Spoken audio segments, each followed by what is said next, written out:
Hello student, Uttarakhand के UK triple SC के कनिष्ठ सहायक और अन्य परीक्षाओं को लेकर के उनके पैटर्न पर आधारित जो हम प्रश्न पत्र बना करके ला रहे हैं नमूने के रूप में, उनमें मैंने आपको पिछले वीडियो में बताया था कि मैं अगले पेपर में अगले जो वीडियो है उसमें आपका उत्तराखंड का जो आपका कनिष्ठ सहायक का पेपर है या अन्य परीक्षाएं यूके ट्रिपल एससी की हैं उनके लिए जीएस का पेपर बना करके लाऊंगा कि जीएस में किस तरीके से भूगोल, पॉलिटिकल, इकोनॉमी, आपका हिस्ट्री, करंट अफेयर्स और कंप्यूटर, रीजनिंग जो 40 नंबर का पोर्शन है उसका पेपर बना करके लाऊंगा, मैंने बताया था। तो मैं आज 40 नंबर का पेपर आपके लिए बना करके लाया हूं। पूरा आपका यूके ट्रिपल एससी के पैटर्न पर आधारित है। आप इसे पूरा वीडियो देखने के बाद मुझे कमेंट जरूर करिएगा कि आपको ये वीडियो कैसा लगा, क्योंकि इसमें हमने बहुत आपका कोशिश ये करी है कि यूके ट्रिपल एससी का जो आपका कोर्स है वो भी आपका कवर हो और साथ ही साथ आपका इसमें जो विविधता है आपके उसके द्वारा प्रयोग की जा रही है प्रश्नों को बनाने की, उसको भी पूरी तरीके से अप्लाई किया है। तो आप इसमें हमें कमेंट जरूर करिएगा। और दूसरी चीज ये है कि आप इस पैटर्न से अपने तैयारी को मजबूत कर सकते हैं। इस पैटर्न का मतलब ये नहीं कि जो क्वेश्चन मैंने बताए हैं यही आएंगे। इस पैटर्न का मतलब यह है कि ये सिलेबस से लिए गए हैं, उन सिलेबसों को आप कवर करोगे और आपको प्रश्न को या आप अपनी रीडिंग करते समय आपके दिमाग में ये चीज चलते रहनी चाहिए कि इससे किस किस तरीके से प्रश्न पूछे जा सकते हैं। तो उस तरीके से आपकी तैयारी होनी चाहिए, क्योंकि पहले आप केवल वन लाइनर पढ़ते थे, उसका आंसर रट के ले जाते थे। अब उससे काम चलने वाला नहीं है। अब आपकी पढ़ाई को थोड़ा बहुत आपका डेप्थ में होना चाहिए।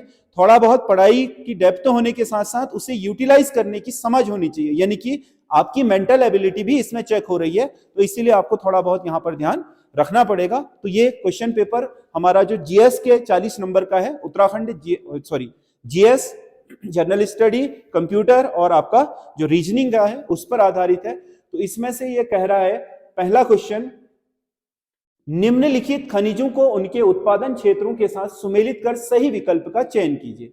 खनिज है बॉक्साइट। बॉक्साइट का उत्पादक आपको सबसे बड़ा पता है कौन है? उड़ीसा। तो कालाहांडी कहां है? उड़ीसा में। तांबे का सबसे बड़ा उत्पादक आपका, वैसे तो तांबा खनिज सबसे ज्यादा आपका राजस्थान में पाया जाता है, लेकिन जो आपका नर्मदा घाटी है जो आपके मध्य प्रदेश की, उसमें सबसे ज्यादा आपका तांबे का उत्पादन हो रहा है। उसमें से मलाज खंड एक प्रमुख जगह है। अभ्रक, माइका का उत्पादन आपको पता है झारखंड की कोडरमा खानों से होता है। और यूरेनियम जादूगोड़ा। तो इसका मतलब क्या है? ए का 3, बी का 4, सी का 1 और डी का 2। 3 4 1 2 क्या होना चाहिए इसका आंसर? 3 4 1 2। तो इसका सही आंसर ये होगा 3 4 1 2। ये वाला विकल्प इसका सही आंसर होगा। ठीक है। अगला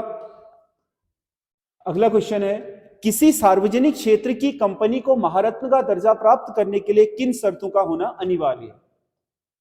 कोई भी आपकी कंपनी नवरत्न से महारत्न तब बनेगी, महारत्न उन कंपनियों को आपका दर्जा दिया जाता है जो भारत सरकार की हो, यानी कि सार्वजनिक क्षेत्र की कंपनियां हो और पिछले कुछ सालों से उनकी परफॉर्मेंस लगातार बहुत शानदार हो, एक निश्चित आपके कुल जो आपका पूंजी है उसको बढ़ा रहे हो, उनका लाभ एक निश्चित सीमा से ऊपर चल रहा हो, तो उसको हम नवरत्न से महारत्न का दर्जा दे सकते हैं। मिनी रत्न, नवरत्न, महारत्न, ये आपके कैटेगरीज बनाई हैं। इन्हीं के अनुसार इन कंपनियों को अपने खुद से डिसीजन लेने की स्वतंत्रता मिलती है कि देश में या देश के बाहर ये सरकार की अनुमति के बिना अगर महारत्न का दर्जा प्राप्त है तो इतने करोड़ तक के आपके जो निवेश हैं ये खुद से कर सकते हैं। इस तरीके से बहुत सारी सहायताएं इन कंपनियों को मिल जाती है उनके परफॉर्मेंस के आधार पर।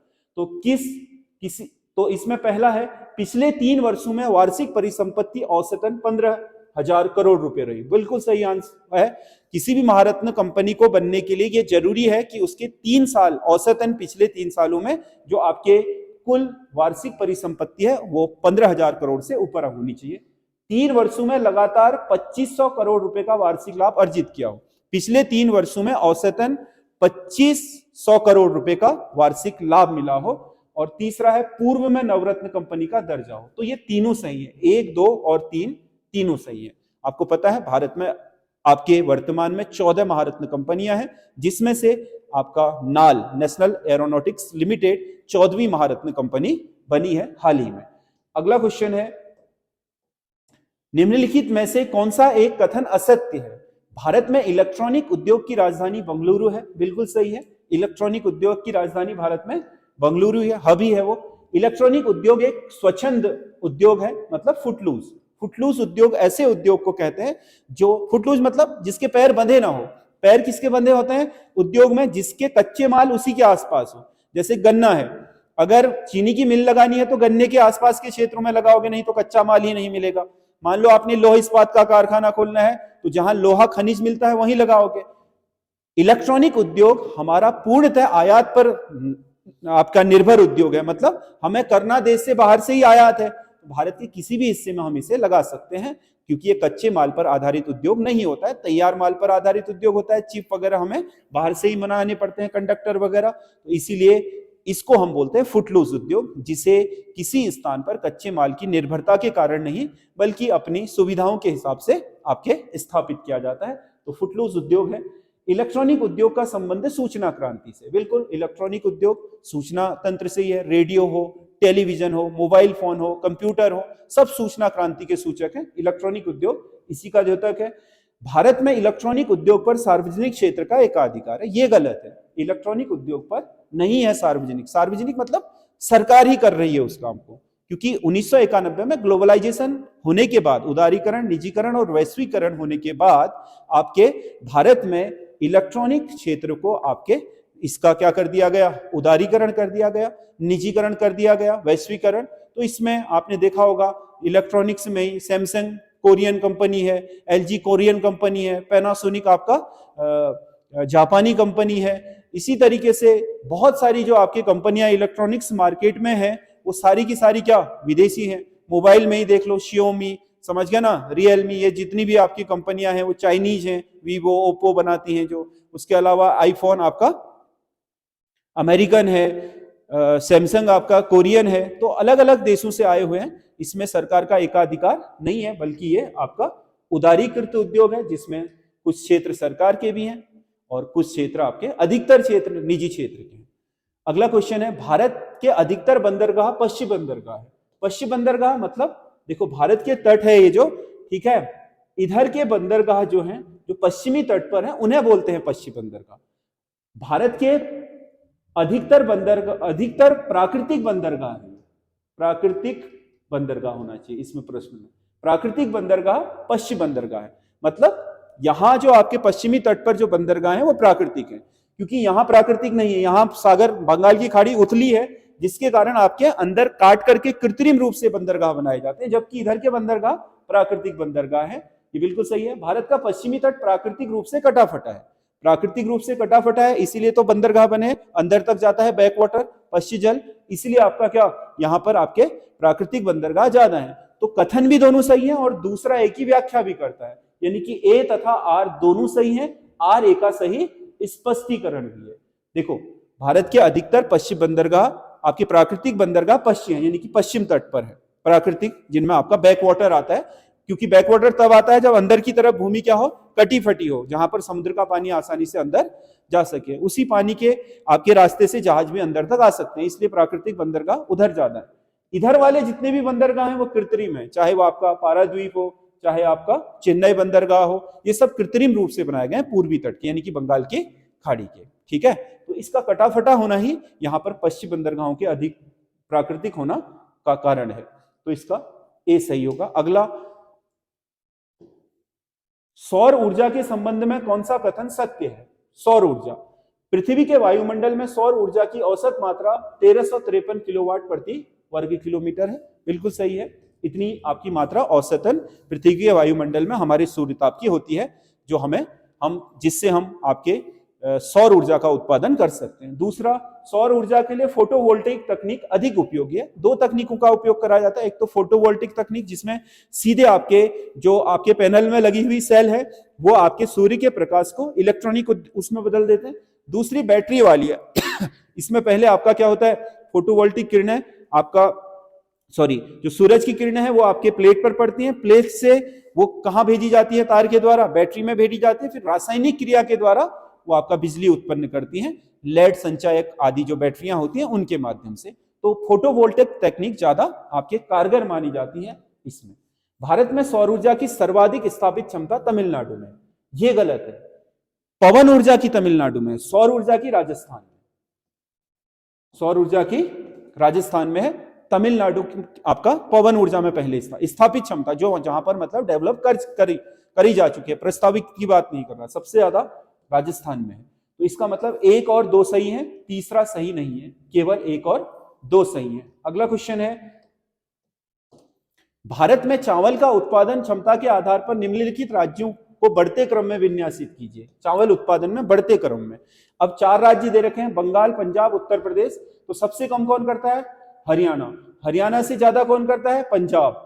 पंजाब से ज्यादा कौन करता है? उत्तर प्रदेश। और सबसे ज्यादा कौन करता है? बंगाल। तो बढ़ता क्रम ये होगा 4 2 3 1, 4 2 3 1, यानी कि बी इसका सही आंसर है। इनको अगर बढ़ते क्रम में लगाए तो बंगाल सबसे टॉप पर होगा। बंगाल क्योंकि भारत में चावल का सबसे बड़ा उत्पादक है, उसके बाद उत्तर प्रदेश, फिर आपका पंजाब। भारतीय संविधान की किस अनुसूची में प्रत्येक राज्य में निर्वाचित होने वाले संसद सदस्यों की संख्या निर्धारित की जाती है? प्रत्येक राज्य से होने वाले, राज्य से जो आपके संसद सदस्य जाते हैं उन्हें राज्यसभा मेंबर बोलते हैं। राज्यसभा के मेंबरों के लिए स्थानों का आवंटन आपके अनुसूची 4 में किया गया है, यानी कि चौथी अनुसूची। भारतीय संविधान की 12 अनुसूची में से चौथी अनुसूची राज्यसभा में सीटों का आवंटन है। किस राज्य को कितनी सीटें मिलेंगी? जैसे हमारे उत्तराखंड को राज्यसभा में 3 सीटों का प्रतिनिधित्व है, तो वो अनुसूची 4 में वर्णित होगा कि उत्तराखंड को कितना है, उत्तर प्रदेश को कितना है, सब। भारत के लिए बनाए गए 1813 के चार्टर के संबंध में कौन सा कथन असत्य है? 1813 का जो चार्टर था, इस चार्टर के तहत भारत में ईस्ट इंडिया कंपनी का व्यापारिक एकाधिकार आंशिक रूप से समाप्त कर दिया गया था। बिल्कुल सही है। व्यापारिक एकाधिकार मतलब इससे पहले ईस्ट इंडिया कंपनी ही एकमात्र ब्रिटिश कंपनी होगी जो भारत में व्यापार कर सकती थी, कोई निजी व्यापार नहीं कर सकता ब्रिटिशर। बाद में अपॉर्चुनिटी बढ़ गई, ईस्ट इंडिया कंपनी आपूर्ति कर नहीं पा रही थी, तो उन्होंने अंग्रेजों से कहा आओ आप भी व्यापार करो, भारत को लूटो जितना लूटना है। तो यहां पर एकाधिकार पूर्णतः तो नहीं, आंशिक रूप से खत्म हो गया, क्योंकि चीन से होने वाला व्यापार और चीन से होने वाला व्यापार और चाय का जो व्यापार था वो अभी भी ईस्ट इंडिया कंपनी के एकाधिकार में था। इसमें कोई दूसरा व्यापारी नहीं आ सकता था, वो केवल एक कंपनी ईस्ट इंडिया कंपनी ही कर सकती थी। इसीलिए इसमें आंशिक लिखा है। 1833 के चार्टर में पूर्ण हो गया ये चीन से होने वाले व्यापार और चाय के व्यापार को भी पूर्णतः ईस्ट इंडिया कंपनी ने क्या कर दिया? प्राइवेटाइज कर दिया कि कोई भी इसका कर सकता है, एकाधिकार समाप्त। भारतीय शिक्षा पर प्रतिवर्ष 1 लाख रुपए की राशि खर्च करने का प्रावधान किया गया। पहली बार भारत में शिक्षा के विकास के लिए 1 लाख रुपया वार्षिक रूप से खर्च करने का प्रावधान इसी में था। पहली बार भारत में विधानमंडल की स्थापना हुई, ये गलत है। विधानमंडल की स्थापना 1853 से शुरू हुई भारत में, कि यहीं पर आपके विधायिकाओं की स्थापना की जाए ताकि वो अपने लिए नियम कानून बना सके। यह आपका 1853 से शुरू हुआ। यह चार्टर ब्रिटिश संसद द्वारा पारित किया गया था। ब्रिटिश संसद ही कर रही थी चार्टर हर 20 साल में, तो ये सही है। तो इसका सी सही आंसर होगा। अगला क्वेश्चन है, भारत संघ में गोवा का विलय किस वर्ष हुआ? गोवा का विलय भारत संघ में हुआ 1961 में। देखो, पुर्तगाली भारत में आने वाले पहले आपके यूरोपियन थे, जो आपको पता है 1498 में वास्को डी गामा भारत आया था। अंग्रेज तो आपके 1600 ईस्वी में आए, ठीक है। ईस्ट इंडिया कंपनी की स्थापना ही क्या दिसंबर 1599 ईस्वी, यानी कि 1600 ही मान लो, तब हुई थी। उसके बाद फिर आपके 1602 ईस्वी में ये पहली बार आए थे, और जो आपका कैप्टन हॉकिंस था वो आपका हेक्टर नामक जहाज से 1608 ईस्वी में भारत आया था, जो ब्रिटिश सरकार का प्रतिनिधि था, जिसने यहां पर जहांगीर से अपने व्यापार के लिए आज्ञा पत्र यानी कि शाही फरमान, राजकीय आदेश प्राप्त करना था। तो ये बाद में आए, पहले पुर्तगाली आ गए। ब्रिटिशर्स 1947 में चले भी गए, आपको पता है, आजाद हो गया क्योंकि इन्हीं का।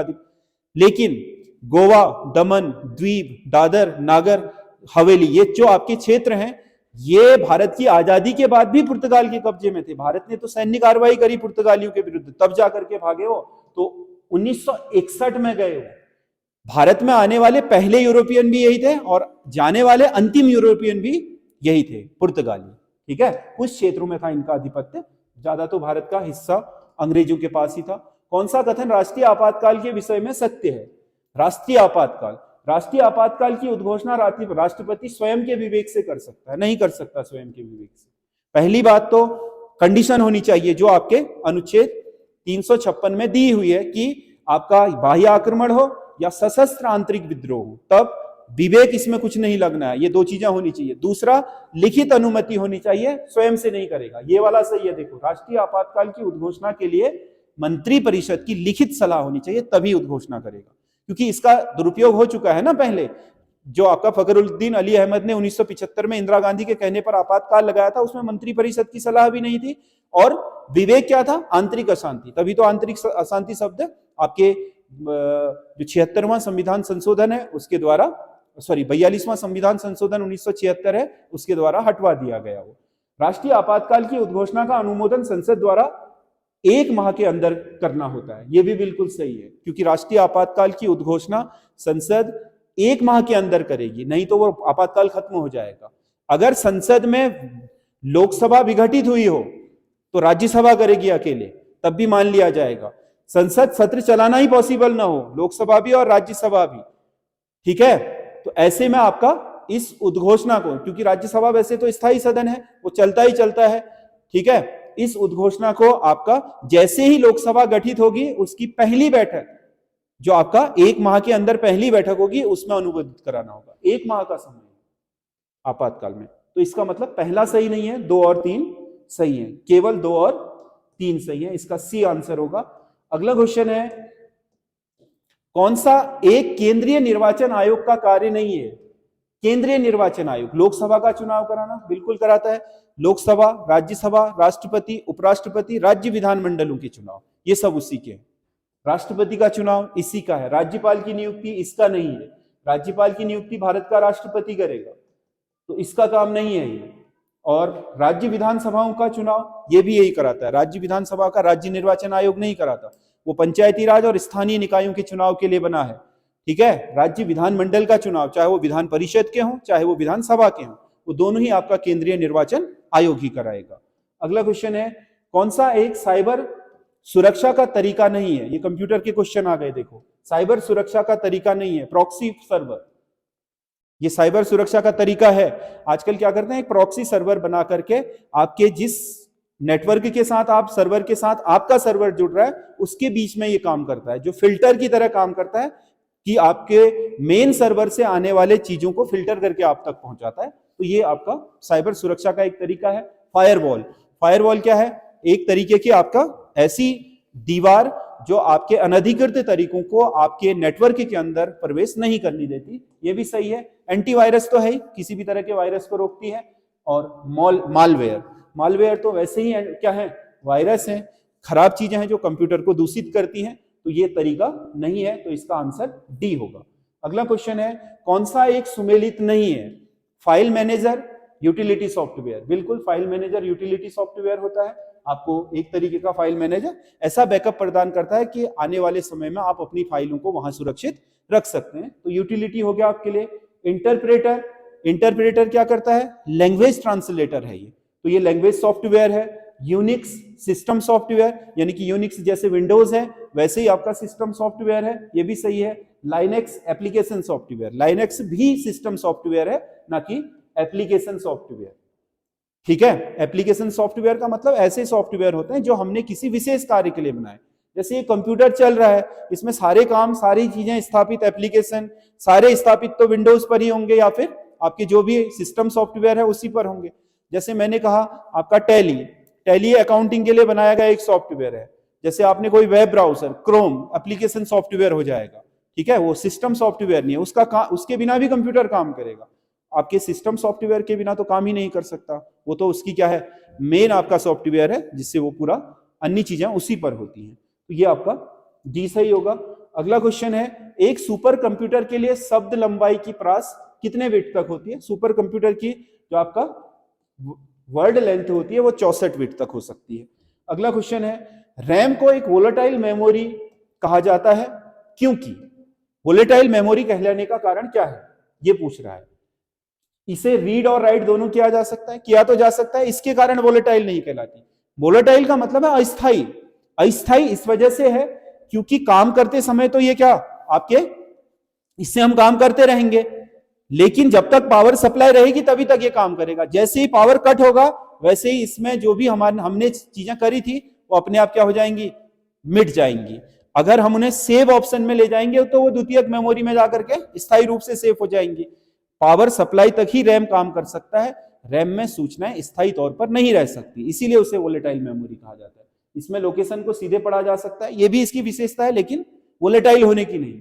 इसमें डाटा बनाए रखने के लिए लगातार पावर की जरूरत होती है, ये बिल्कुल सही आंसर है। इसमें लगातार पावर सप्लाई की जरूरत नहीं होती, पावर सप्लाई कट होते ही तो इसकी मेमोरी मिट ही जाएगी सारी। अगला, पर्सनल कंप्यूटर, पीसी का निर्माण किस पीढ़ी में हुआ? पर्सनल कंप्यूटर जिन्हें हम उपयोग करते हैं, पर्सनल कंप्यूटर, इसका निर्माण तब हो पाया जब 1971 में माइक्रो प्रोसेसर बना। क्योंकि पहले तो कंप्यूटर ट्रांजिस्टर वैक्यूम ट्यूब पर आधारित होते थे, मकानों से कमरों के बराबर, तो पर्सनल तो यूज वैसे भी इंसान नहीं कर सकता था क्योंकि वो भाषाओं को भी नहीं समझ पाते थे। ठीक है, जब हमारे लिए क्या आई, ग्राफिकल यूजर इंटरफेस आया, मतलब चित्रों से हम कंप्यूटर में चीजों को पहचानने लग गए कि ये काम करना है तो इस चित्र से होगा या इस आइकन से होगा। उसके अलावा आपका कंप्यूटर का आकार छोटा हो गया माइक्रो प्रोसेसर से, हम उसे इधर से उधर मूव करा सकते हैं, टेबल पर रख सकते हैं, बैग में रख सकते हैं लैपटॉप के रूप में। तो ये चौथी पीढ़ी में हुआ, जब चौथी पीढ़ी में माइक्रो प्रोसेसर का आविष्कार हुआ, तब जाकर के आपके पीसी बनने शुरू हुए। IBM company, international business machine, ने पहला पीसी बनाया था दुनिया का। महात्मा गांधी के खिलाफत आंदोलन को समर्थन प्रदान, महात्मा गांधी ने खिलाफत आंदोलन को समर्थन प्रदान क्यों किया था? खिलाफत आंदोलन जो 1919 में हुआ था, मुसलमानों ने किया था। एक्चुअल में हुआ क्या था कि अंग्रेजों ने प्रथम विश्व युद्ध में मुसलमानों से भी सहायता मांगी थी, भारत में सभी ने सहायता करी थी कि अंग्रेज भारत अगर विश्व युद्ध जीत गए तो भारत को डोमिनियन स्टेटस दे देंगे, यानी कि भारत को कहेंगे अपना काम खुद करो, हमारे रहते हुए करो, हम नहीं करेंगे, प्रशासनिक शक्तियां हम तुम्हें हस्तांतरित कर देते हैं, हमारी निगरानी में करोगे, ये डोमिनियन है, यानी अधिराज्य का दर्जा। तो इस लालच में साथ दिया। लेकिन जैसे ही विश्व युद्ध जीता तो अंग्रेजों ने क्या करा, एक तो खलीफा का पद खत्म कर दिया, जो इस्लाम की दुनिया का सबसे महत्वपूर्ण पद है, पैगंबर के बाद जिस पद का सबसे ज्यादा धार्मिक सम्मान है वो खलीफा है, वो पद ही खत्म कर दिया। दूसरा, इन्होंने तुर्की का विभाजन कर दिया, ये आपका इस्लाम की राजधानी थी। तो ये दोनों ही आघात थे, पूरी दुनिया के मुसलमान चिड़े हुए थे। भारत में अली बंधु, ठीक है, जिन्हें हम शौकत अली और आपका मोहम्मद अली, दो भाई थे, मोहम्मद अली और शौकत अली, अली बंधु बोलते हैं। इन्होंने खिलाफत आंदोलन कर दी कि अंग्रेजों ने हमारे साथ धोखा किया और सारे मुसलमान एक हो जाओ। महात्मा गांधी ने देखा कि मुझे एक देशव्यापी आंदोलन चलाना है, सब लोग तो आएंगे ही, लेकिन अगर मुसलमानों को सम्मिलित करना है इस आंदोलन में, तो मुसलमानों का दिल जीतने के लिए उन्हें इस समय में उनकी सहायता करेंगे तो फिर हम वो हमारी करेंगे। इसीलिए महात्मा गांधी ने इन्हें समर्थन दे दिया था, ताकि उनका आपका हिंदुओं के साथ एकीकरण करके राष्ट्रीय आंदोलन को और अधिक धारदार बनाया जा सके। यही कारण है कि असहयोग आंदोलन में भारत के मुसलमानों ने बहुत बढ़ चढ़ करके हिस्सा लिया था। उसकी वजह थी क्या, महात्मा गांधी द्वारा उनके आंदोलन में पूरी तरीके से प्रतिभा, गांधी जी द्वारा मुसलमानों को आंदोलन में अपनी तरफ लाना चाहते थे, इसलिए ये आपका खिलाफत आंदोलन के सपोर्ट में आए हो। अगला क्वेश्चन है, अब समझाने के लिए तो बहुत है, परंतु वन लाइनर क्वेश्चन में ये जो आपकी प्रैक्टिस सेट है, इसमें आपका जानकारियां देते देते आपके घंटों निकल जाएंगे, ठीक है, क्योंकि किसी भी सब्जेक्ट को पढ़ाने के दौरान आपके उसे समझना बहुत जरूरी होता है। इससे क्या होता है कि लंबे समय तक हमें चीजें पता रहती हैं। और आज की डेट में यूके ट्रिपल एससी जो आपका सिलेबस जो आपके इसने जिस तरीके से प्रश्न बना दिए, इसमें जानकारियों का होना डेप्थ में बहुत जरूरी है। क्योंकि इसमें मत जाओ कि 100 में से आपने कहा 30 ऐसे क्वेश्चन दे दिए जो बहुत ही कठिन है, तो मेरिट भी तो 65 में चले जाएगी। भाई तुम 70 तो कर लो जो बेसिक वाला है। इसीलिए अगर आपको बेहतर जानकारियां हैं तो 70 तक पहुंच गए आप, तो आपका सिलेक्शन हो जाएगा। इसमें बहुत हो हल्ला करने की जरूरत नहीं है कि 10 क्वेश्चन तो अनसुने आ गए उसकी वजह से पूरे क्वेश्चन पेपर को दोष दे। अनसुने आ गए तो सभी के लिए आए हैं, कोई भी नहीं कर पाएगा। इक्का दुक्का कोई कर लिया तो बात अलग है, अन्यथा हर कोई नहीं कर पाएगा। हर कोई उन्हीं क्वेश्चनों को करता है जो बेसिक से होते हैं। इसीलिए बेसिक को पढ़ना बहुत जरूरी है, उससे आपकी डेप्थ बन जाती है, उससे आपकी स्ट्रेंथ बन जाती है, उससे आप क्वेश्चन को आगे कर सकते हो। भारत में पहली बार रेल लाइन किस ब्रिटिश गवर्नर के समय बिछाई गई थी? 1853 में। आपको पता है कौन था भारत का गवर्नर? डलहौजी। और ऐसे पूछे कि सबसे ज्यादा रेल लाइनों का विकास किस गवर्नर के समय हुआ, तो वो करजन होगा सबसे ज्यादा, सबसे पहले डलहौजी 1853। अगला क्वेश्चन है, विश्व का सबसे ऊंचा स्तूप कहां स्थित है? ऊंचा, बड़ा नहीं, बड़ा तो सांची का स्तूप है, 36 मीटर का व्यास है उसका, ठीक है। सबसे ऊंचा स्तूप है आपका राजगीर, बिहार में, विश्व का सबसे ऊंचा। इतिहास का क्वेश्चन है। निम्नलिखित में से कौन सा सही सुमेलित नहीं है? कुछ पुस्तकें हैं और उनके लेखक हैं। मिलिंद पन्हु, नागसेन का बिल्कुल सही है। मिलिंद पन्हु, मिलांडर को जब वो बौद्ध धर्म में दीक्षा दे रहा है तो उनके बीच संवाद है, किसके? नागसेन और मिलिंद के बीच। नागसेन बहुत बड़े बौद्ध भिक्षु थे और मिलिंद मतलब जो यूनानी इंडो ग्रीक शासक था मिलांडर, उसको बौद्ध धर्म में दीक्षा दे रहे हैं, वो अपना धर्म परिवर्तित कर रहा है, तो उनके बीच जो वार्तालाप है उसको मिलिंद पन्हु नामक ग्रंथ में आपका लिखा गया। बौद्ध धर्म के विषय में जानने का बहुत महत्वपूर्ण स्रोत है। मृच्छकटिकम नाटक है ये, शूद्रक का। किराता अर्जुनम भारवी का नाटक है। स्वप्न वासव दत्ता, स्वप्न वासव दत्ता हाल का नहीं है, स्वप्न वासव दत्ता है भास का। हाल तो आपका सातवाहन शासक था, इसकी रचना बहुत फेमस है, गाथा सप्तशती के नाम से जाना जाता है उसको, इसका हाल नहीं है, तो ये डी सही आंसर होगा। अगला क्वेश्चन है, भारतीय रिजर्व बैंक के नए गवर्नर नियुक्त हुए हैं, अभी नियुक्त होंगे, अब इनका नाम आ गया है संजय मल्होत्रा।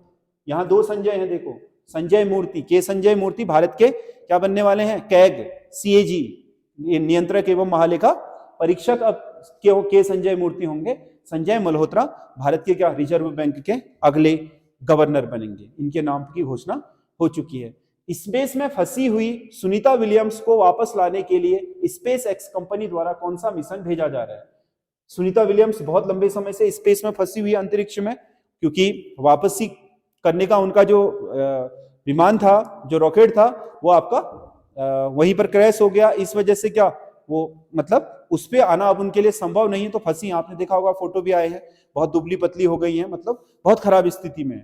तो अभी एलोन मस्क की कंपनी स्पेस एक्स को नासा ने ठेका दे दिया है कि आप लेकर के आओगे, तो स्पेस एक्स बना रही है क्रू 9 मिशन, जिससे सुनीता विलियम्स को अंतरिक्ष से वापस सकुल धरती पर लाया जाएगा। क्योंकि लाने को तो और भी ला सकते हैं, लेकिन कहीं कल्पना चावला की तरह वापस आते समय दुर्घटना ना हो जाए, इस रिस्क को ना लें, इसके लिए आपके क्या इनको ये काम दिया गया है। निम्नलिखित में से एक सत्र में सबसे महंगी बोली के लिए आईपीएल का करार जीतने वाले खिलाड़ी बन गए हैं ऋषभ पंत। इस बार जो आईपीएल की नीलामी हुई है, ऋषभ पंत को 27 करोड़ रुपए में खरीदा है। क्या है उसका नाम? लखनऊ सुपर जायंट्स, एलएसजी ने 27 करोड़। इसके बाद फिर श्रेयस अय्यर 26.5 करोड़। ये आईपीएल के इतिहास की सबसे बड़ी बोली है अब तक की। किसके? ऋषभ पंत को 27 करोड़ रुपए में खरीदा गया इस बोली में। अगला क्वेश्चन है, निम्नलिखित में से कौन सा एक गैर सदस्य के रूप में संसद के दोनों सदनों की कार्रवाई में भाग ले सकता है? गैर सदस्य, संसद का सदस्य ना होते हुए। उपराष्ट्रपति गैर सदस्य नहीं होता, गैर सदस्य तो होता है, ठीक है, लेकिन वो राज्यसभा में ही भाग लेता है, लोकसभा में नहीं। मुख्य न्यायाधीश नहीं लेता है कहीं पर भी। महान्यायवादी, एजी, अटॉर्नी जनरल जिसे बोलते हैं, वो संसद के दोनों सदनों की कार्रवाई में भाग ले सकता है, वो संसद का सदस्य नहीं होता फिर भी। आर्द्र भूमियों के संबंध में कौन सा कथन सत्य है? आर्द्र भूमि, ऐसे जल क्षेत्र जिनकी गहराई 6 मीटर से कम होती है, उन्हें आर्द्र भूमि कहा जाता है। कोई भी ऐसे क्षेत्र जहां साल भर या साल के अधिकतर हिस्से में कीचड़, दलदल या पानी रहता है, जिसकी गहराई 6 मीटर से कम हो, उसे हम आर्द्र भूमि कहते हैं। ये बिल्कुल सही है। इन्हें प्रकृति का गुर्दा भी कहा जाता है, क्योंकि इनमें हमारे प्रकृति के बहुत सारे विषैले तत्वों को फिल्टर करने की क्षमता होती है, इसलिए इन्हें हम प्रकृति का गुर्दा बोलते हैं। आर्द्र भूमि संरक्षण के लिए रामसर समझौता एक राष्ट्रीय समझौता है, ये गलत है। आर्द्र भूमि के संरक्षण के लिए तो है रामसर, राष्ट्रीय नहीं है, यह है अंतरराष्ट्रीय समझौता, जो ईरान के रामसर नामक आपके शहर में हुआ था, जिसमें पूरा विश्व इसमें आपके रामसर समझौते के तहत आर्द्र भूमियों का संरक्षण कर रहा है। तो इसमें ये राष्ट्रीय ना होकर के अंतरराष्ट्रीय, इसीलिए 3 वाला आपका सही नहीं है, बाकी 1 और 2 बिल्कुल सही है। तो इसका सही आंसर होगा, ऑप्शन में ही नहीं है, केवल 1 व 2, ये वाला बी, 1 और 2 सही आंसर है। अगला क्वेश्चन है, अंडमान निकोबार द्वीप समूह के संबंध में कौन सा कथन असत्य है? अंडमान निकोबार, नारकोंडम एक सुसुप्त ज्वालामुखी है, नारकोंडम जो आपके अंडमान के उत्तर में है, सुसुप्त है, ठीक है। ये आपका जो बैरन द्वीप है, वो तो आपका क्या है? सक्रिय ज्वालामुखी है, ये जो चल रहा है, जिसमें लावा निकल रहा है। नारकोंडम सुसुप्त है, मतलब पहले आपका, अभी पहले जला है, अभी शांत पड़ा हुआ है, भविष्य में भी जल सकता है, सुसुप्त बोलते हैं। मध्य अंडमान सबसे बड़ा द्वीप है, अंडमान निकोबार में सबसे बड़ा द्वीप मध्य अंडमान है। इसका सबसे दक्षिणतम द्वीप निकोबार है, निकोबार नहीं है, ग्रेट निकोबार है। सबसे दक्षिणतम द्वीप ग्रेट निकोबार। इस पूरे द्वीप समूह का अंतिम द्वीप आपका ग्रेट निकोबार है। ग्रेट निकोबार के नीचे से ग्रैंड चैनल गुजरता है, फिर सुमात्रा आ जाता है इंडोनेशिया का। इंदिरा पॉइंट ग्रेट निकोबार में है, बिल्कुल सबसे दक्षिणतम यही है, तभी तो इंदिरा पॉइंट सबसे दक्षिणतम बिंदु हुआ। इसी के सबसे दक्षिणतम कोने को इंदिरा पॉइंट कहा जाता है। तो ये तीन सही है, ये वाला सही नहीं है। दक्षिणतम द्वीप निकोबार नहीं है बल्कि ग्रेट निकोबार है। अगला क्वेश्चन है, कौन सा एक सुमेलित नहीं है? सुमेलित नहीं है, दीवाने अर्ज, दीवाने आरिज। दीवाने अर्ज का मतलब होता है सैन्य विभाग, ये बलबन ने बनाया था, यही सही नहीं है। इल्तुतमिश ने नहीं बनाया था दीवाने अर्ज, दीवाने अर्ज बलबन ने बनाया था, दीवाने आरिज बोलते थे। दीवाने मुस्तखराज मतलब जो आपके प्रशासनिक और जो आपके भूराजस्व विभाग होता था, उसकी स्थापना अलाउद्दीन खिलजी ने की थी, खिलजी ने। दीवाने बंदगान दासों का विभाग, फिरोज शाह तुगलक, पता है आपको। दीवाने आमिर कोही कृषि विभाग, मोहम्मद शाह नहीं, मोहम्मद बिन तुगलक है, एमबीटी ने की थी। ये सब सही है, वो गलत है। अगला क्वेश्चन है, सूची 1 को सूची 2 के साथ सुमेलित कीजिए। इसमें है पहला रगमार्ग। रगमार्ग कहा जाता है बाल श्रम निषेध के लिए, मतलब रगमार्ग किसी प्रोडक्ट को दिया जाता है तो इसका मतलब है कि इसमें 14 वर्ष से कम आयु के बच्चों ने काम नहीं करा हुआ है। दूसरा एगमार्क श्रेणीकृत जो आपके कृषि उत्पाद होते हैं उनको दिया जाने वाला है। इकोमार्क पर्यावरण के दृष्टिकोण से बहुत ही आपके क्या होते हैं, अनुकूल होते हैं, उनको इकोमार्क दिया। पगमार्क वन्य जीवों की गणना करने का एक तरीका है। तो इसका होगा 1 का 2, बी का 4, सी का 3 और डी का 1। 2 4 3 1, 2 4 3 1, यानी कि इसका ये सही आंसर है। अगला क्वेश्चन है, 1935 के भारत सरकार अधिनियम की विशेषता नहीं है। 1935 का जो भारत सरकार अधिनियम था उसकी विशेषता है, अंग्रेजों ने सत्ता का हस्तांतरण इसी अधिनियम से किया। बिल्कुल सही है, जब हमें उन्होंने 1947 में सत्ता दी तो यही किताब पकड़ाई कि इससे चलाना, ठीक है, मतलब यही नियम कानून, क्योंकि हमारा संविधान सभा तो बैठी थी, अभी संविधान तो बना ही नहीं था, वो तो बन रहा था ना, और आजाद 1947 में हो गया। संविधान बनकर के तैयार हुआ 26 नवंबर 1949 को, तो तब तक तो हमारा देश 26 जनवरी को लागू हुआ, तब तक तो हमारा देश 3 साल किससे चला, आपके इसी अधिनियम से चला। इसमें से भारत में एक संघीय व्यवस्था बनाने का प्रावधान था। बिल्कुल, भारत एक राज्यों का संघ होगा जिसमें सारे ब्रिटिश प्रांत और वह देशी रियासतें भी सम्मिलित हो सकती हैं जो इसमें होना चाहती हैं। केंद्र में द्वैध शासन समाप्त कर दिया गया, ये गलत है। प्रांतों में द्वैध शासन समाप्त हुआ, केंद्र में तो लागू हुआ। प्रांतों में 1919 के भारत सरकार अधिनियम से शुरू हुआ था और 1935 में आपका समाप्त हो गया प्रांत में। केंद्र में संघीय जो व्यवस्था बनाई उसमें द्वैध शासन मतलब 2 तरह के विषय, एक जो अंग्रेजों के पास रहेंगे, द्वैध मतलब दोहरा शासन, कुछ विषय जो आरक्षित है अंग्रेजों के पास रहेंगे, हस्तांतरित विषय भारत के पास। जैसे महत्वपूर्ण विषय है, जैसे वित्त है, वित्त केंद्र का है, विदेश मंत्रालय है केंद्र का था, संचार केंद्र का था, रक्षा केंद्र का था, छोटे मोटे मंत्रालय हस्तांतरित करके भारतीयों को दे दिए गए। तो इस तरीके से आपका क्या, ये द्वैध शासन कहलाता है, ठीक है। ये केंद्र में द्वैध शासन आपका 1935 में शुरू हुआ था। इसमें बर्मा को भारत से अलग कर दिया, भारत को बर्मा से अलग किया गया 85 वर्षों के बाद। 1850 में लॉर्ड डलहौजी के समय बर्मा यानी कि म्यांमार को जीत करके भारत में, वैसे तो अपर वर्मा तो पहले ही जीत लिया था 1826 में यांडबू की संधि के साथ, 1850 में लोअर बर्मा भी जीता, तो उसे एक प्रांत है मतलब एक स्टेट बना करके भारत से ही चलाया जाता था, अलग देश के रूप में नहीं।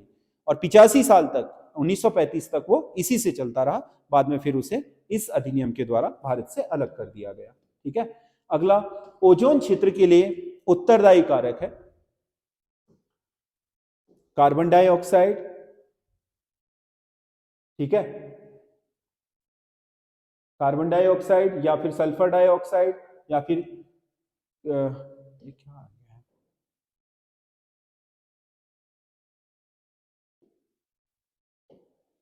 सीओ आ गया है। ये इसमें आपका सही आंसर सीएफसी होगा, क्लोरोफ्लोरो कार्बन उत्तरदायी है इसके लिए।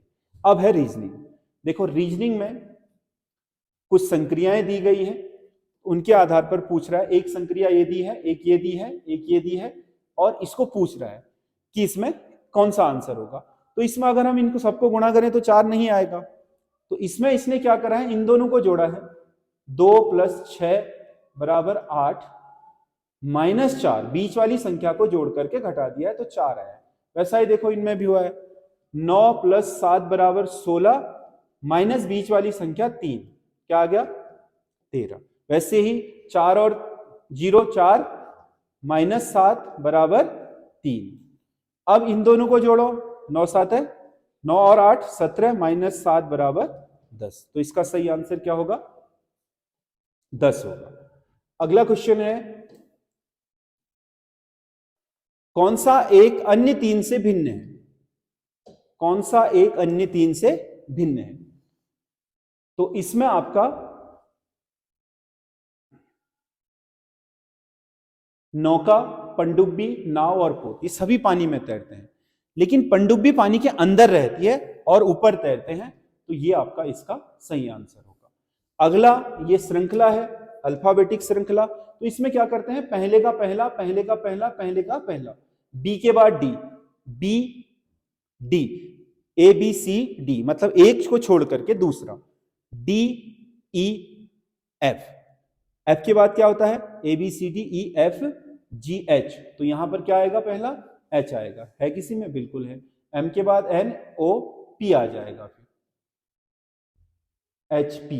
अगला क्या है, एक्स डब्ल्यू वी, उल्टा चल रहा है, यू वी डब्ल्यू एक्स, तो यू आ जाएगा, एच पी यू इसका सही आंसर होगा। अगला, किसी कूट भाषा में ट्रिपल को, ट्रिपल नहीं पढ़ते हैं, इसको पढ़ते हैं कूट भाषा में, TRIPL को क्या लिखा जाता है, SQHOKD लिखा जाता है। तो उसी तरह कूट भाषा में DISOPSPOSE को क्या लिखा जाएगा, तो टी को क्या लिख रहा है, देखो एस। अगर हम वर्णमाला देखें, A B C D E F G H I J K L M N O P Q R S T U V W X Y और Z, तो इसमें हम चले T से S की तरफ चलें तो -1 हो गया, और R से Q की तरफ चलें तो -1 हो गया, I से H की तरफ चलें, I से H -1 हो गया, T से O -1 हो गया, L से K -1 हो गया, और E से D -1, तो -1 का चल रहा है, तो DISPOSE जो उसमें किया है देखो वही हमने नीचे करना है, सेम चीज अपनानी है। -1 कर दो D में से, क्या आ गया C, -1 कर दो C, I में से -1 करोगे H, S में से -1 करोगे R, P में से -1 करोगे O, और O में से -1 करोगे N, S में से -1 करोगे R, E में से -1 करोगे D, तो ये होगा CHONRD, CHRONRD, पहला वाला इसका सही हो जाएगा। ये आपका अगला क्वेश्चन है, कौन सी उत्तर आकृति से प्रश्न आकृति बनाई जा सकती है। अब प्रश्न आकृति देख लो पहले, इनमें से किससे बनेगी, देखो इससे बनाते हैं तो ये एक कम पड़ जाता है, बाकी तो सब हैं, गोला भी हैं, ये त्रिभुज भी हैं साइडों के, ठीक है, और ये चतुर्भुज भी है, लेकिन इससे ये चारों तरफ है तो ये कम पड़ गया। अब इसे देखो, ये जो हमारी आकृति है ये आपको दिख रही होगी, ये ठीक है, तो ये आकृति बीच में हो गई, 1 2 3 4, 4 त्रिभुज देख लो, ये भी हो गए हैं। जो आपके इसके क्या था, सॉरी यहां पर एक गोला होना चाहिए, बीच में जो गोला था वो ये वाला है, और ये जो आपके बराबर के निशान है, एक यहां एक यहां एक यहां एक यहां, तो इसमें यही सही आकृति हो जाती है, यही फुलफिल कर देगी इसको, क्योंकि इसके त्रिभुजों को यहां जोड़ेंगे तो बाहर से चतुर्भुज जैसा भी दिखना शुरू हो जाएगा, अंदर आपका षटभुज हो जाएगा वो। अगला क्वेश्चन है, 4 गांव ABCD एक सीधी रेखा में बसे हैं, डी की दूरी बी से 10 किमी है,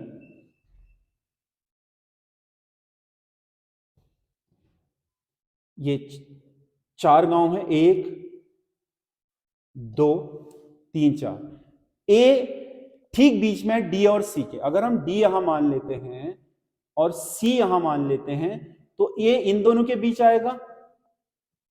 तो बचा कौन फिर बचा इसमें बी। अब क्या कहा इसने, ए ठीक बीच में है डी और सी के, ए बीच में आ गया और सी की दूरी बी से उसकी डी से दूरी से की अपेक्षा 2 किमी अधिक है। सी की दूरी बी से, इसकी दूरी बी से, इसकी दूरी डी से 2 किमी अधिक है। तो बताइए सी की बी से कितनी दूरी है। ठीक है, अगर हम इस दूरी को x मान लें, ये टोटल बी और इसके बीच की कुल दूरी 10 किलोमीटर है। देखो बी और किसके बीच की कहा, बी और डी के बीच की दूरी 10 किलोमीटर है, हमने टोटल ले ली है। सी बीच में आना है क्योंकि ये कंडीशन बन गई है, उनके बीच में ए आना है। अब अगर इस दूरी को हम ए लें, एक्स ले, तो ये वाली दूरी क्या होगी, x प्लस 2, और इन सभी का योग क्या होगा, x प्लस 2 10 हो जाएगा। ठीक है, तो इसमें आपका जो 2x वाला है, इसमें से अगर हम क्या करें, 2x बराबर इसको यहां ले जाएं पक्षांतर करके तो 8 हो जाएगा। x बराबर क्या होगा, ये 4, x बराबर 4। पूछी किसकी है, c से b की दूरी, क्योंकि ये x प्लस 2 है तो x की वैल्यू 4 है, तो आपका 2 इसमें ऐड कर दो, यानी कि इसकी दूरी होगी 6 किलोमीटर। कितनी होगी, 6 किलोमीटर। ठीक है, अगला क्वेश्चन है, ये वाला सही होगा। अगला क्वेश्चन है, इसमें आपका फिर ये है, जो पहले का संबंध दूसरे का होता है, तीसरे का वही होता है।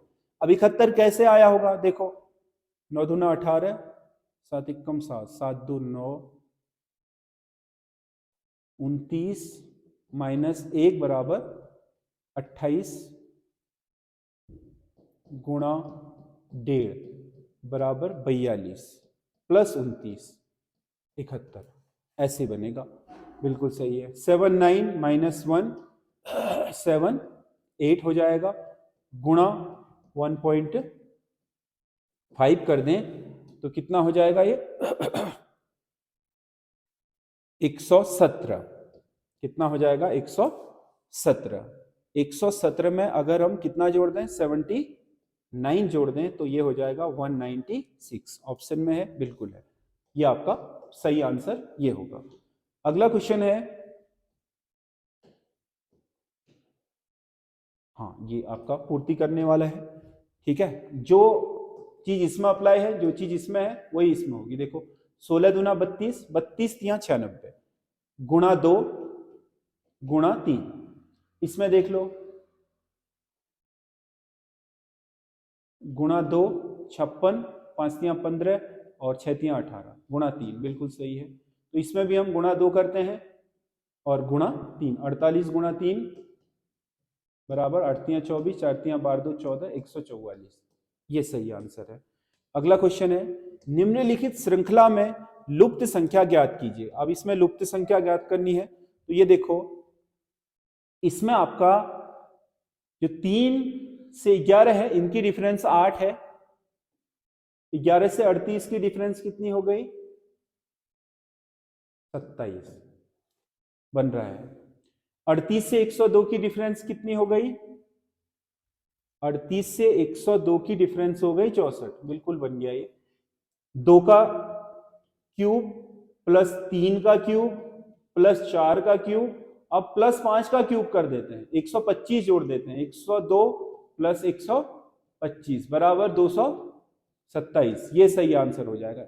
इसको भी चेक कर लेते हैं, अगर यहां पर 227 हो और यहां 6 का क्यूब जुड़ जाए तो 216 जुड़ करके ये आ जाएगा, 7 6 13, 2 1 3 1 4, 2 2 4, बिल्कुल सही आंसर है। इसमें आपका सही आंसर होगा 227, इसमें क्यूब की श्रृंखला जुड़ रही है आपस में। अगला क्वेश्चन है, कौन सा एक अन्य 3 से भिन्न है, एक्स वाई 1 का डिफरेंस, UV एक का डिफरेंस, OR ये क्या हो गया, LMNO PQR, OPQR, ये तो हो गया 3 का। Q और P के बीच O LMNO PQ, ठीक है, ये तो 1 का ही है। GH 1 का, JK 1 का, IJ 1 का, LM 1 का। तो इनमें तो सब में बीच बीच में दोनों के जोड़ों में 1 1 का डिफरेंस है। इसमें डिफरेंस आपका 3 1 का है, तो यही इसका सही आंसर होगा। ये 40 नंबरों की हमारी श्रृंखला आपके पहली बार हम आपके लिए उत्तराखंड यूके ट्रिपल एससी का जो आपका पैटर्न है उस पर लेकर के आए हैं। आपको कैसा लगा, आप इसमें अप्लाई हमें कमेंट करके बता सकते हैं। बाकी अगर आप हमसे जीएस के बेसिक, उत्तराखंड के basic, Hindi basic, computer, reasoning basic से पढ़ना चाहते हो तो हमारा 10 बजे से लेकर के 1 बजे तक बैच चल रहा है, जिसमें आप लाइव भी एंट्री कर सकते हो। दिसंबर माह तक ये एंट्रियां खुली हुई हैं। जनवरी माह से फिर इसमें फीस बढ़नी शुरू हो जाएगी। अगर आप जनवरी माह से वो करोगे तो आपको उसमें दुगनी फीस पेड करनी पड़ेगी। अभी आपके दिसंबर माह तक ये 800 रुपये पर मंथ के हिसाब से चल रहा है। 6 महीने का फिक्स कोर्स है, आपको 6 महीने पर मंथ के हिसाब से इसमें पेड करना है। और इसमें 3 घंटे की आपकी प्रॉपर क्लासेज हैं, जिसमें आपका सारी चीजें डेप्थ में पढ़ाई जाएंगी। ये आपके समूह पीसीएस, जहां पर भी आप कांस्टेबल से लेकर के आपके हर उस तक इसमें बेसिक आपके क्लियर कर दिए जाएंगे। तो ये लाइव और आपका हमारा ऑफलाइन बैच दोनों मोड में चल रहा है। लाइव में आपको लाइव क्लास भी मिल जाएगी और ऐप में हमारा रिकॉर्डेड क्लास भी मिल जाएगी। हमारा ऐप एसएस स्टडी ऐप है। बाकी अगर आपको कोई चीज पता करनी है ज्वाइन करने के लिए तो आप हमसे फोन पर भी कांटेक्ट कर सकते हैं, जो हमारे आपके यूट्यूब के डिस्क्रिप्शन में दिया हुआ नंबर है उससे भी आप कर सकते हैं। बाकी मेरा आपका पर्सनल नंबर 9761038444 है, इस पर भी आप पता कर सकते हो अगर आपको क्लास ज्वाइन करनी है या कोर्सेज से संबंधित कोई भी जानकारी चाहिए। तो आप 2 बजे के बाद मुझे कभी भी कॉल कर सकते हैं। सुबह 8 बजे से 2 बजे तक मेरी क्लासेज होती हैं, तो उस समय मैं कॉल अटेंड नहीं कर पाता हूं। उसके बाद आप कॉल करके मुझसे इस बारे में पूछ सकते हैं और व्हाट्सएप भी कर सकते हैं मेरे इस नंबर पर। अगर फोन ना उठाऊं तो आप मुझे मैसेज छोड़ दीजिएगा, मैं देख करके आपको रिप्लाई कर दूंगा। तो आप हमसे जुड़ सकते हैं अगर आपको कोर्सेज से संबंधित कोई जानकारियां चाहिए तो। धन्यवाद।